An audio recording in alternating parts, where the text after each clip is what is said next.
नमस्कार, रोशनीज किचनमध्ये स्वागत। आज आपण बनवणार आहे अगदी कमी साहित्यात मिक्स व्हेज भाजी। 10 मिनिटात कुकरमध्ये ही भाजी बनवून होते। त्यासाठी इथे मी 2 बटाटे, 2 टोमॅटो, फ्लावर आणि 1 कांदा घेतलेला आहे। आता सर्व भाज्या बारीक चिरून घेतलेल्या आहेत।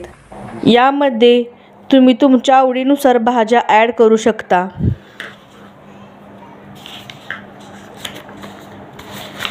तर सगळ्यात आधी कुकरमध्ये 3 चमचे तेल घालून त्यामध्ये कांदा चांगला लालसर होईपर्यंत परतून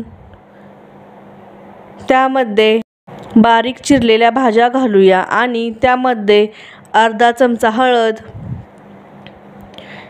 1 चमचा धना पावडर आणि कोथिंबीर घालून चांगलं परतून घेऊ। नंतर 2 चमचे लाल तिखट आणि अर्धा ग्लास पाणी, चवीनुसार मीठ आणि शेंगदाण्याचे कूट घालून मिक्स करून कुकरचं झाकण लावून 2 शिट्ट्या करून घेऊया। सकाळच्या घाई गडबडीत टिफिनसाठी 10 मिनिटात तयार होते भाजी। खूप पौष्टिक आणि छान लागते। अगदी कमी साहित्यामध्ये तयार होती ही भाजी।